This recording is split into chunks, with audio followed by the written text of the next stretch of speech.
Good evening, আসসালামু আলাইকুম। আজকে একটি বিষয় নিয়ে কথা বলতে আসলাম। বিষয়টি হলো, আমরা যারা হোটেল লাইনে জব করি, হসপিটালিটি ডিপার্টমেন্ট লাইনে, আসলে আমরা অনেকেই অনেক কিছু জানি না। যারা নতুন আছি, হ্যাঁ, আমরা বিভিন্ন ফেসবুকে হোটেলের পেজগুলো আছে, পেজগুলোতে সার্কুলার দেখলে, হ্যাঁ, আমরা কমেন্ট করি। আসলে আমরা সার্কুলারটা ভালো করে পড়তে হবে, যে সার্কুলারে কী লেখা আছে। ওখানে যদি সার্কুলারে লেখা থাকে যে হোয়াটসঅ্যাপ নাম্বারে আপনি সিভিটা ড্রপ করেন, তাহলে কি হোয়াটসঅ্যাপ নাম্বারে ড্রপ করতে হবে, বা জিমেল দিয়েছে, জিমেলে আমি সিভিটা দিয়ে দিই।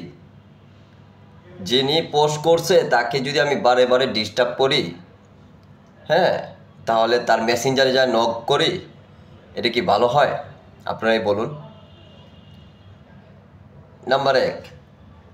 দ্বিতীয় নাম্বার, যিনি পোস্ট করেছে একটা সার্কুলার, একটা প্রতিষ্ঠানের যে কেউ একজন পোস্ট করেছে, যে পোস্ট করেছে সে কি ছোটোখাটো এমপ্লয়?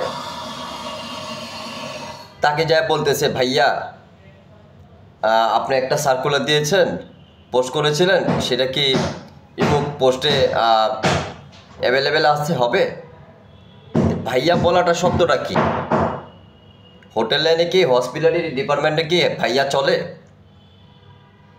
আপনারাই বলুন। হসপিটালিটি ডিপার্টমেন্টে ভাইয়া শব্দটা কি চলে অফিস টাইমে? নিজের ভাই, আপন ভাই, একসাথে জব করে এক অফিসে, কিন্তু তারপরেও তো অফিস টাইমে অ্যাটলিস্ট ভাইয়াটা চলে না। এই প্রশ্নটা আপনাদের কাছে আমি ছেড়ে দিছি, বাকিটা এটার উত্তরটা আপনারা দিবেন। আসসালামু আলাইকুম। আজকে এটুকুই, বাকি আরেক সময় অন্য কোনো বিষয় নিয়ে আপনাদের সামনে আবার আসবো।